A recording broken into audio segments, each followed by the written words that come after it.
इस वीडियो में हम एक्सरसाइज 9.1 का इंट्रोडक्शन को कवर करेंगे। तो चलिए शुरू करते हैं। हमारा पहला टॉपिक है व्हाट इज क्वाड्रिलेटरल। क्वाड्रिलेटरल एक क्लोज शेप होता है जो कि 4 साइड, 4 एंगल्स और 4 वर्टिसेस से बना हुआ होता है। क्वाड्रिलेटरल के अंदर हम सारे एंगल्स को ऐड करेंगे तो हमें सब मिलेगा 360 डिग्री। तो क्वाड्रिलेटरल के एग्जांपल्स भी यहाँ पर हमें दिए गए हैं, square, rectangle, parallelogram, rhombus, trapezium और काइट। इसमें से फर्स्ट 3 आपकी सिलेबस के अंदर है। जहाँ पर फर्स्ट क्वाड्रिलेटरल आ जाएगा स्क्वायर। स्क्वायर के अंदर चारों साइड की लेंथ इक्वल होती है और चारों एंगल्स भी 90 डिग्री के इक्वल होते हैं। नेक्स्ट है रेक्टेंगल। रेक्टेंगल के अंदर ऑपोजिट साइड्स की लेंथ इक्वल होती है, ऑपोजिट साइड एक दूसरे के पैरेलल भी होते हैं। स्क्वायर की तरह रेक्टेंगल के अंदर भी चारों एंगल्स की वैल्यू 90 डिग्री की इक्वल होती है। नेक्स्ट है पैरेललोग्राम। पैरेललोग्राम के अंदर भी ऑपोजिट साइड्स इक्वल और पैरेलल होते हैं। पैरेललोग्राम के अंदर ऑपोजिट एंगल्स एक दूसरे के इक्वल होते हैं। स्क्वायर और रेक्टेंगल को भी हम लोग पैरेललोग्राम कह सकते हैं क्योंकि स्क्वायर और रेक्टेंगल के अंदर भी ऑपोजिट साइड्स इक्वल और पैरेलल होते हैं, ऑपोजिट एंगल्स भी एक दूसरे के इक्वल होते हैं। नेक्स्ट अब देखिए कि हम क्वाड्रिलेटरल का पेरीमीटर कैसे फाइंड आउट करते हैं। किसी भी शेप के बाउंड्री लेंथ को हम लोग कहते हैं पेरीमीटर। तो अगर हमें स्क्वायर का पेरीमीटर फाइंड आउट करना है तो हम इन चारों साइड्स को ऐड कर देंगे तो हमें पेरीमीटर मिल जाएगा। तो यहाँ पे पेरीमीटर इक्वल हो जाएगा 6 + 6 + 6 + 6 के।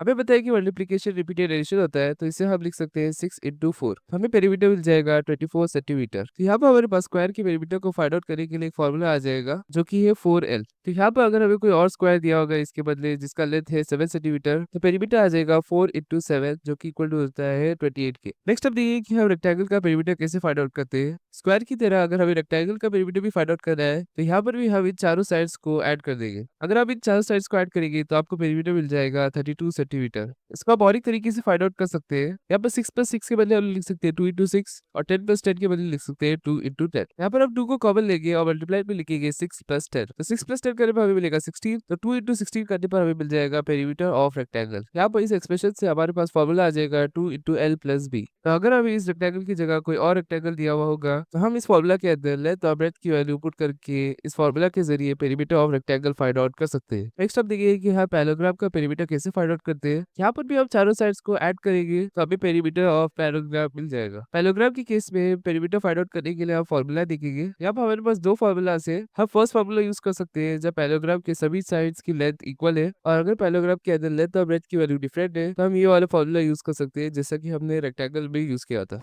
नेक्स्ट अब देखिए कि हम क्वाड्रिलेटरल का एरिया कैसे फाइंड आउट करते हैं। किसी भी शेप के अंदर एरिया अबाउट ऑफ स्पेस होता है जो कि शेप के अंदर प्रेजेंट है। हम छोटे 1 सेंटीमीटर स्क्वायर बॉक्सेस का यूज करके क्वाड्रिलेटरल के अंदर एरिया को फाइंड आउट करते हैं। तो ये जो बॉक्सेस आप बैकग्राउंड में देख रहे हैं वो 1 सेंटीमीटर स्क्वायर के बॉक्सेस है। इन बॉक्सेस के अंदर सभी साइड की लेंथ 1 सेंटीमीटर के इक्वल होती है। तो इसका मतलब यहाँ पर एरिया आ जाएगा 1 सेंटीमीटर × 1 सेंटीमीटर जो कि इक्वल हो जाएगा 1 सेंटीमीटर स्क्वायर के। तो अगर हमें स्क्वायर की केस में एरिया फाइंड आउट करना है तो हम स्क्वायर को 1 सेंटीमीटर स्क्वायर बॉक्सेस से फिल कर देंगे। तो यहाँ पर हम एरिया 2 तरीके से फाइंड आउट कर सकते हैं। पहला तरीके के अंदर हम स्क्वायर के अंदर सभी 1 सेंटीमीटर स्क्वायर बॉक्सेस को काउंट कर देंगे तो हमें पता चलेगा कि स्क्वायर के अंदर 64 बॉक्सेस है तो एरिया इक्वल हो जाएगा 64 सेंटीमीटर स्क्वायर के। स्क्वायर की केस में एरिया फाइंड आउट करने का दूसरा तरीका भी है। यहाँ पर स्क्वायर के फर्स्ट कॉलम में जितने बॉक्सेस आते हैं उसको काउंट करेंगे तो यहाँ पर 8 बॉक्सेस आ रहे हैं तो इसका मतलब ये 8 सेंटीमीटर स्क्वायर एरिया है। तो यहाँ पर अगर हम ये कॉलम को 8 बार रिपीट करेंगे तो हमें ये पूरा एरिया मिल जाएगा। तो इसका मतलब यहाँ पर एरिया ऑफ स्क्वायर आ जाएगा 8 सेंटीमीटर स्क्वायर × 8 जो कि इक्वल हो जाएगा 64 सेंटीमीटर स्क्वायर के। तो इसका मतलब यहाँ पर हमें एरिया का फॉर्मूला मिल जाएगा L स्क्वायर और यूनिट आ जाएगी सेंटीमीटर स्क्वायर। अगर हमें स्क्वायर का लेंथ 8 सेंटीमीटर की जगह 6 सेंटीमीटर दिया होता तो अब 6 × 6 करते तो हमें मिलता 36 और यूनिट आ जाती है सेंटीमीटर स्क्वायर। उसी तरीके से अगर हमें रेक्टेंगल की केस में एरिया फाइंड आउट करना है तो यहाँ पर भी हम रेक्टेंगल को 1 सेंटीमीटर स्क्वायर बॉक्सेस से फिल कर देंगे और फिर बाद में बॉक्सेस को काउंट करेंगे तो हमें पता चलेगा कि इस रेक्टेंगल के अंदर 91 बॉक्सेस प्रेजेंट है। तो यहाँ पे एरिया आ जाएगा 91 सेंटीमीटर स्क्वायर। यहाँ पर भी हम स्क्वायर की तरह पहले फर्स्ट कॉलम के बॉक्सेस को काउंट करेंगे तो यहाँ पर हमें मिलेगा 7 सेंटीमीटर स्क्वायर। उसको 13 बार रिपीट कर देंगे तो हमें पूरे रेक्टेंगल का एरिया मिल जाएगा। तो यहाँ पर एरिया आ जाएगा 7 सेंटीमीटर स्क्वायर × 13 जो कि इक्वल हो जाएगा 91 सेंटीमीटर स्क्वायर के। यहाँ पर हमारे पास एरिया ऑफ रेक्टेंगल का फॉर्मूला आ जाएगा L × B। यहाँ पर भी हम लोग लेंथ को ब्रेड्थ से मल्टीप्लाई कर रहे हैं तो हमें एरिया मिल रहा है और यूनिट आ रही है सेंटीमीटर स्क्वायर। नेक्स्ट अब देखिए कि पैरेललोग्राम का एरिया कैसे फाइंड आउट करते हैं। यहाँ पर हमें एक पैरेललोग्राम दिया गया है। इस पैरेललोग्राम के अंदर लेंथ हमें दिया गया है 9 सेंटीमीटर और ब्रेड्थ की वैल्यू हमें नहीं दी गई है। यहाँ पर ये आ जाएगी पैरेललोग्राम की हाइट जो कि इक्वल टू है 7 सेंटीमीटर की। ये हाइट पैरेललोग्राम के बेस से परपेंडिकुलर है तो इसका मतलब ये एंगल 90 डिग्री के इक्वल हो जाएगा। तो अगर हम पैरेललोग्राम के इतने पार्ट को कट करके इसे राइट साइड में लाकर जोड़ दे तो हमें एक रेक्टेंगल मिल जाएगा। यहाँ पर हमें पैरेललोग्राम की लेंथ दी गई थी 9 सेंटीमीटर तो इसका मतलब यहाँ पर रेक्टेंगल की लेंथ भी 9 सेंटीमीटर की इक्वल हो जाएगी और यहाँ पर पैराग्राफ की हाइट हमें 7 सेंटीमीटर की दी गई थी, तो यहाँ पर रेक्टेंगल का ब्रेथ आ जाएगा 7 सेंटीमीटर। तो यहाँ पर हमें एक रेक्टेंगल मिल चुका है, तो हम इजीली इसका एरिया फाइंड आउट कर सकते हैं। तो यहाँ पर हम फर्स्ट कॉलम का एरिया फाइंड आउट करेंगे, तो यहाँ पर हमें 7 सेंटीमीटर स्क्वायर मिल जाएगा। फिर यहाँ पर 7 1 सेंटीमीटर स्क्वायर के बॉक्सेस प्रेजेंट है, तो अगर हम 7 सेंटीमीटर स्क्वायर को 9 से मल्टीप्लाई करेंगे, तो यहाँ पर हमें इस रेक्टेंगल का एरिया मिल जाएगा। क्योंकि ये रेक्टेंगल पैराग्राफ को कट करके बना था, तो पैराग्राफ का एरिया भी इक्वल हो जाएगा रेक्टेंगल के एरिया के। तो यहाँ पर हमें एरिया मिल जाएगा 7 सेंटीमीटर स्क्वायर इंटू 9, जो कि इक्वल हो जाएगा 63 सेंटीमीटर स्क्वायर के। और यहाँ पर हमें फॉर्मूला मिल जाएगा लेंथ इंटू हाइट, क्योंकि जो इस रेक्टेंगल के अंदर लेंथ था वो पैराग्राफ का ही लेंथ था, और जो इस रेक्टेंगल के अंदर ब्रेथ था वो पैराग्राफ का हाइट था।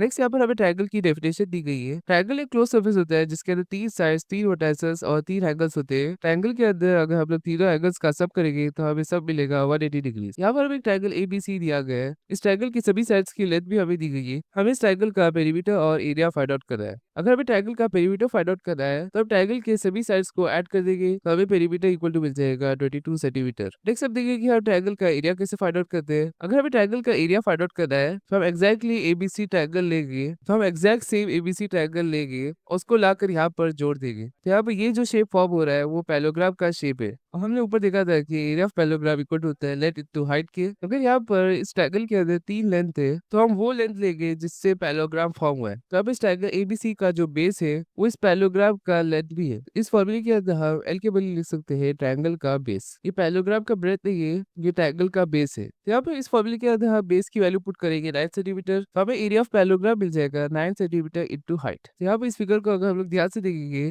तो ट्रायंगल एग्जैक्ट हाफ है इस पैराग्राफ का, तो इसका मतलब एरिया ऑफ ट्रायंगल का फॉर्मूला आ जाएगा half into base into height. तो यहाँ पर बेस की वैल्यू है 9 सेंटीमीटर, तो यहाँ पर बी के बदले हम लोग पुट कर देंगे 9। अगर हम इस फिगर के अंदर पैराग्राफ की हाइट या ट्रायंगल की हाइट दी होती है, तो यहाँ पर हम इन इक्वेशंस के अंदर हाइट की वैल्यू पुट करके एरिया ऑफ पैराग्राफ और area of triangle find out कर सकते थे। तो इसी के साथ हमारा एक्सरसाइज 9.1 का इंट्रोडक्शन खलास हो चुका है।